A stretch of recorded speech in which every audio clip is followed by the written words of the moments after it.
Hey everyone, welcome to this explainer. I'm so pumped you're here today because, well, we're tackling something absolutely wild. It's this massive, rapidly evolving shift in how we actually interact with the things we buy. So picture this. You've just bought a brand new truck. You're sitting right there in the driver's seat, gripping that fresh leather-wrapped steering wheel, just taking in that unbeatable new car smell. You know the feeling, right? It's pure satisfaction. But then wait a second. There's this weird cognitive dissonance that creeps in. Because, yeah, you bought the truck, you signed the mountains of paperwork, it's literally sitting right there in your driveway, but did you actually get access to the heated seats? The remote start? What about the full horsepower of the engine hiding under the hood? So that actually brings us to a huge kind of provocative question. Who really owns your new truck? I mean, think about it. You've got this incredibly massive, heavy piece of physical machinery parked right outside. We're talking, what, 5,000 pounds of steel, glass, and rubber?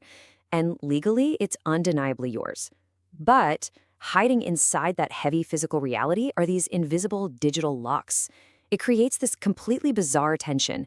You possess the vehicle, the keys are in your pocket, yet somehow you don't fully control the whole shebang. Think about the traditional new truck reality. You know, the classic commercial tone, right? Rugged durability, uncompromised power, absolute freedom. You march into the dealership, hand over your hard-earned cash, and drive away feeling like an absolute champion. You own the road. But then, well, reality sets in. Let's say it's a freezing cold morning. You get in, press that heated seat button on your beautiful new dashboard, totally expecting instant warmth, and nothing happens. Instead, you get a prompt on your shiny touchscreen asking you to, get this, enter your credit card. Actually, scratch that. It's more like a slap in the face. You suddenly realize this modern buying experience comes with a deep, totally unexpected frustration. That absolute freedom you were sold, yeah, it's got some serious strings attached. Okay, let's dive into this because we're officially looking at the era of this subscription truck. So how do we actually define that? Well, it's basically a modern vehicle where the built-in features are locked behind monthly payments. I really want to ground us in this concept for a second because it represents a massive, massive shift. Let's be perfectly clear. This isn't a lease. This isn't a rental car. It's a vehicle you have 100% purchased and brought home. But the specific built-in features inside the cabin, they function entirely like a software subscription service. And we're not just talking about external add-ons, like satellite radio or a Wi-Fi hotspot. We're talking about the core capabilities of the vehicle itself.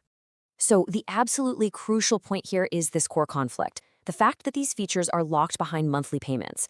This is where the friction really hits the fan for consumers. Just think about it. The hardware required for these features, it's already physically there. The heating coils are literally sewn right into your seat. The remote start wiring is already snaked through the chassis. Even the specific engine tuning for maximum acceleration already preloaded into the truck's computer. You literally carried all of this hardware home with you. But without an active, ongoing monthly payment, those features remain completely inaccessible. They're sitting right there, mere inches from your fingertips, but they might as well be on the moon. And this brilliantly illustrates what we can basically call the paywall trap. Let's just walk through this incredibly visceral, frustrating loop for a second. Number one, the truck is brand new.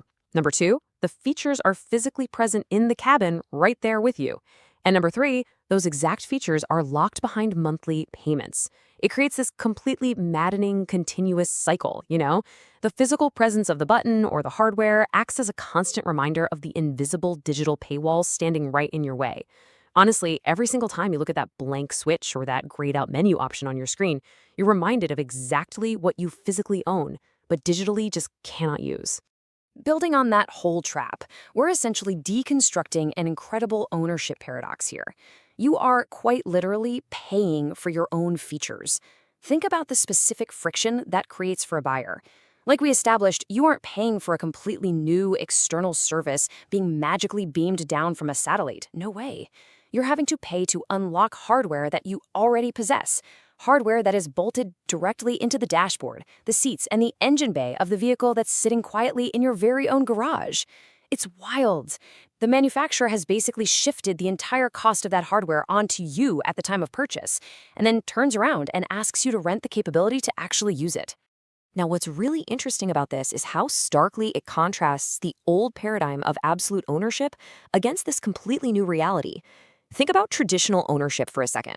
In the old model, you buy the truck, the features are included, and boom, it's the absolute end of the transaction. You own it, full stop. But then, consider the subscription model. The features are physically there, perfectly built in at the factory, but they're locked behind paywalls.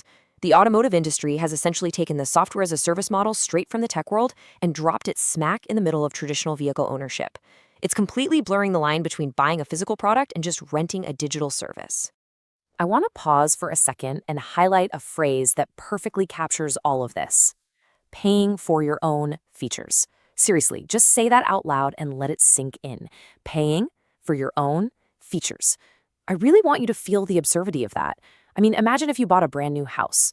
Would you ever expect to pay a monthly subscription fee just to unlock your own front door? Or, I don't know, a monthly fee to use the hot water heater that's literally already sitting down in your basement? Of course not. But that's the exact feeling being described here. It perfectly captures the totally bizarre reality of bringing something home, legally calling it yours, and then having to swipe your credit card every 30 days just to use the parts that were already built into it.